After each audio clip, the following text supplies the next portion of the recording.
Solihin Tom. I'm Alicia Tom. And we've ended up here in this beautiful part of the Mediterranean coast and found a place where we built up in the mountains below above Kalkan. And we absolutely love it. It's the most beautiful area of Turkey that we've come across. So we are both originally from Britain and both spent part of our childhoods living abroad. Me in Indonesia, Solihin in Kuwait predominantly. And we have lived in America for 18 years with our family, and then are together alone working in Russia for 7 years.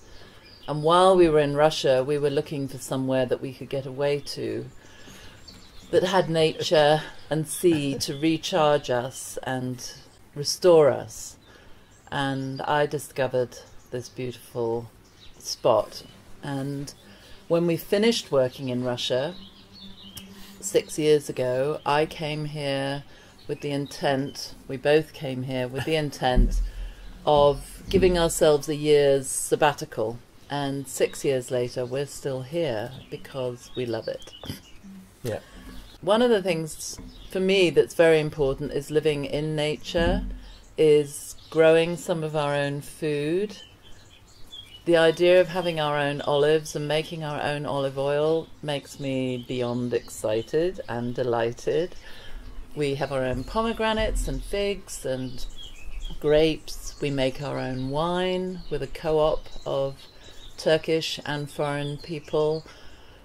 And that sense of being closely connected to the land here, for me, is a really important part of living here. It really nourishes me and feeds me. And it's interesting, for me, it took a lot longer for me to sort of acclimatise and really feel that this was sort of our place. I probably took 3 or 4 years to really feel being part of the sort of country and part of the environment. And for me, it's been a sort of real shift of my appreciation of nature. I think I grew up with sort of separate from nature and separate perhaps from a lot of humankind. And here I have met some really extraordinary people who we've become very friendly with, both actually of different nationalities, so British, Turkish, from Netherlands, all different places, and it's been fantastic. So for the first time I've really met people who I really enjoy and to talk with and to engage with. And so I've begun to write, which is rather exciting, and put my work, the work that I did before I retired, together and collate it all. So it's actually been a very, very nice place for me to come and for us to come. I also love that Turkey is so close to so many other places, and so many other places are accessible, and wild camp and really connect more with the country, and also to go beyond Turkey and further afield. So it feels it's beautifully positioned, and the massive variety of landscapes and geography. The people everywhere we go are just wonderful, and the mix of wild nature, ocean, mountains, the Anatolian plateau, the ruins, the history, makes it, the food, make it such a rich place to spend time. Yeah, indeed.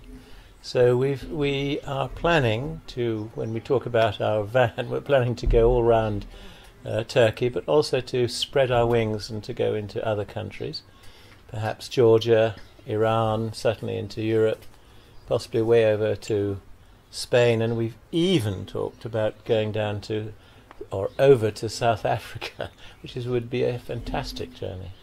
But prior to that, we are enjoying being here. I think for me, the proximity of a little village called Islamlar near here, we of course have the muezzin, or the azan, who is calling the prayer. And for me, every Every day I listen to the call of prayer, and it makes me stop inside and to become attentive of who I am and what I'm doing. So that sort of daily process has allowed me to become much quieter inside and to be really present with myself, which has been actually rather good. Thinking of that now, I feel incredibly grateful to have had the opportunity to live in different countries, because it makes me realise and really feel the things that are similar to us, between us all, and that actually unite us as humans, and that a lot of the differences are what make things interesting and diverse and rich. It enriches the world. And so I think for me a philosophy is to be as human as I can be and as close to being myself as I can be with whoever I'm with, to listen to people, to acknowledge there are many different ways of looking at things, to care for the earth, which we're not doing a very good job of right now, and to do what I can locally to protect, preserve, enhance, regenerate what we have on this incredible planet, and to acknowledge that each of us is part of that system of the earth, and as well as caring for ourselves, we need to care for that which supports us and we live in and among. This idea of stewardship, I think, has come very clearly to me in the last 5 years. I've been a sort of a semi-academic teaching all over the world with Alicia, and so I was in my head, and coming here I've sort of settled into my body, which is much better, and it's the idea of stewardship. So actually we use the area beneficially for us. So both of us go swimming in the sea 3 times a week, do a couple of kilometres, and that's actually rather nice. Keeps us fit.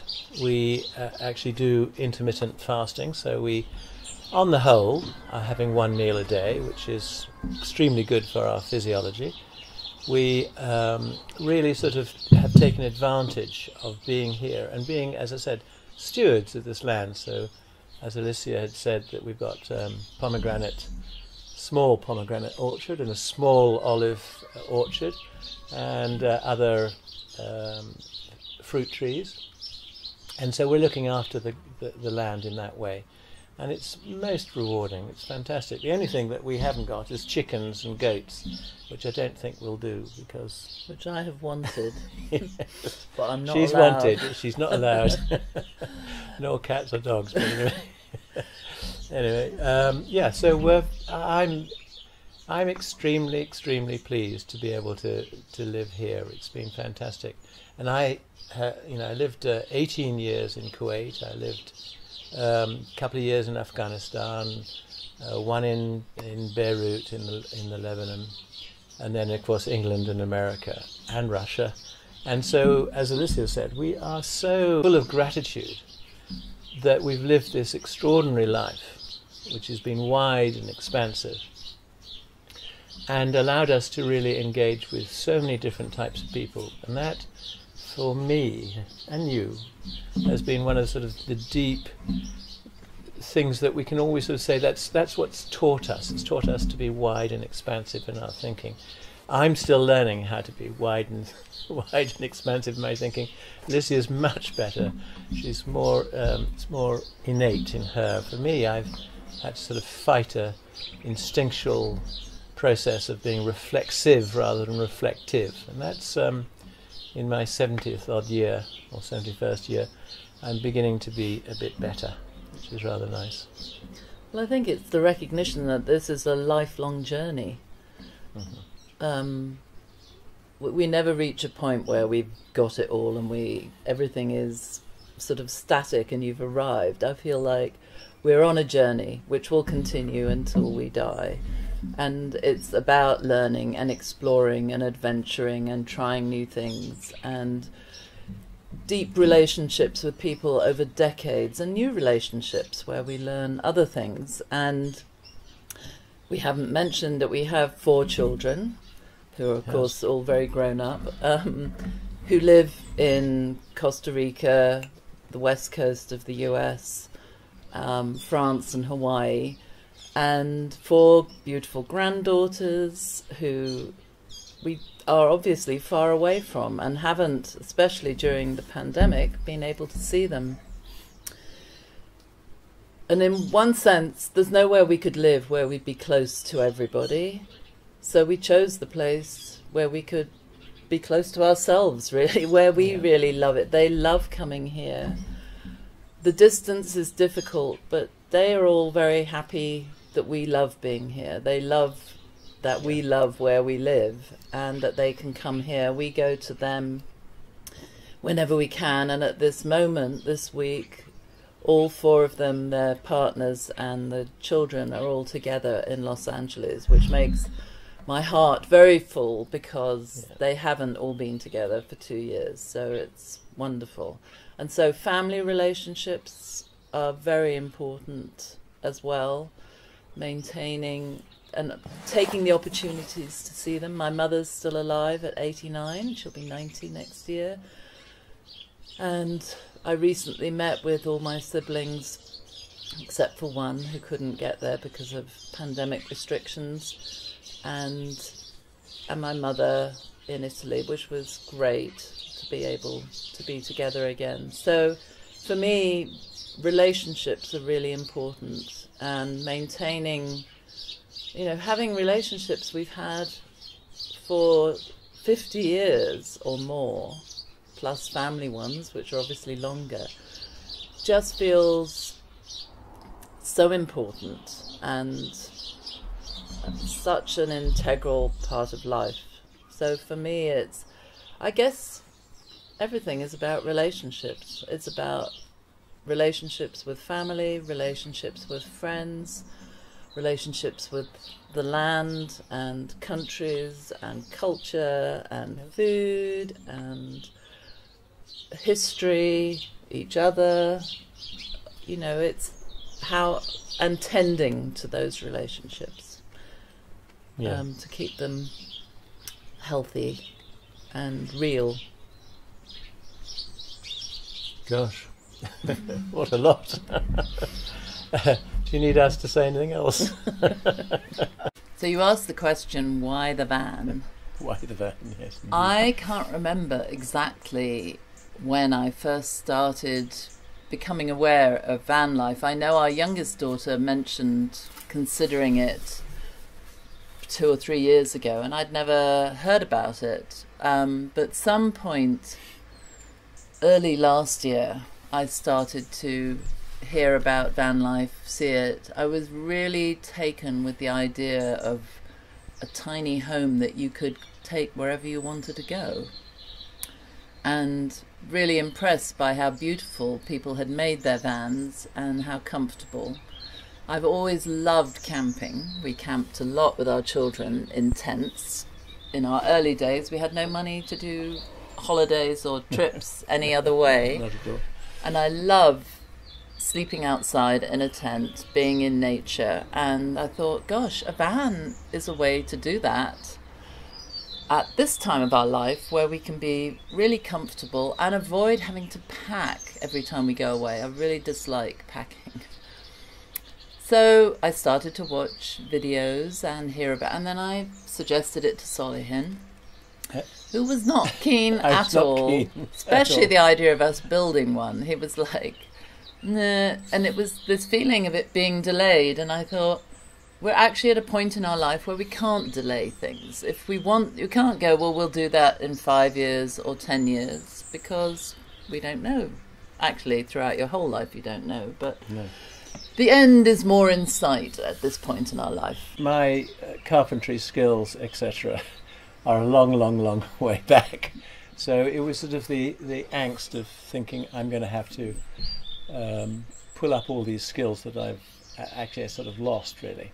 Anyway, eventually I said yes. And Alicia was very happy. Well, after we last summer, I said, let's rent a van for a week and go off and see what it's like. Maybe you'll like it so much that we will do it. And we did, and it was wonderful. And he said yes. And I think the difference was when I had seen, there are a lot of vans for sale that have been converted, but I wanted it with natural materials. I wanted to choose what we put into the van. I wanted it to feel like home. And the more commercially built ones, to me, just didn't have that feeling at all. So it was a combination of wanting to create this space that felt like us. And Solihin said, okay, let's do this. There was a massive lockdown again because of COVID. And we couldn't go anywhere to look at vans, so we had to wait. And wait and wait. And in February, our dear friend Özkan came with us and we went up to Ankara and we found an old PTT van with good mileage and we bought the van. We can explore and travel and connect with this beautiful country, whether it's for a night or a week or 2 weeks or 3 weeks or 3 months, and all the other countries that are so accessible nearby. And it just feels, I'm really excited and cannot wait for us to finish so we can actually just go out, even if it's for one night. So the only thing is that it takes an awful lot of time and lots of mistakes. I got a garage full of bits New of wood tools that I've thrown away because I've made a botch of what I was trying to do. And yes, I've got a garage full of new tools, which has been actually very exciting. But I am really learning on the job. And Alicia is doing a huge amount of the stuff that I don't like doing, which is good. And on a good day, it's great working together on a project. On a less good day, it's really challenging and we question why we've taken this on. But for me, the sense of what's to come from it being completed and being able to use it is a big enough incentive to override all the challenges that we've faced along the way. So in the spring and early summer we did a lot of work on it, and then we went off for about 8 weeks or 9 weeks and didn't obviously work on it. Came back and I have to say that I'd lost my mojo. There was no oomph, no enthusiasm at all. So we've just begun to start reworking on it, which is great. It is. And the end is in sight. And the things that we do now you can actually see, because so much of the work on a van is actually invisible. You know, people would come and say, well, what have you done? It doesn't look any different, but we know there's a lot done. So we're close. And we haven't done this entirely by ourselves. We actually sent the van off to Fethiye, where there's a very, very good outfit called Caravan, and they did our shower unit.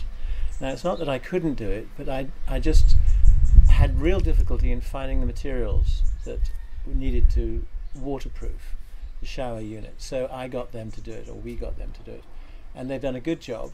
The only thing is that they put in a very large water heater. So what's behind us is some sort of a cupboard that hides the water heater, but actually I have to be able to remove the cupboard so they can work on the water heater if it ever goes wrong. So we're hoping it'll be good. But we have done everything else. No, we haven't.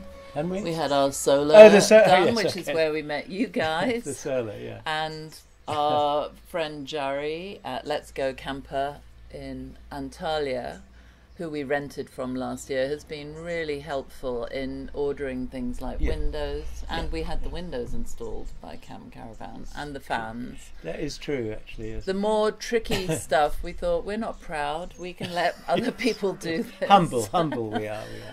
But otherwise, we've done most of the stuff ourselves. It's well insulated. All the wiring is sort of inserted in the sort of, what is it called, the sort of skin of the van, and yeah, generally I think we've done pretty good.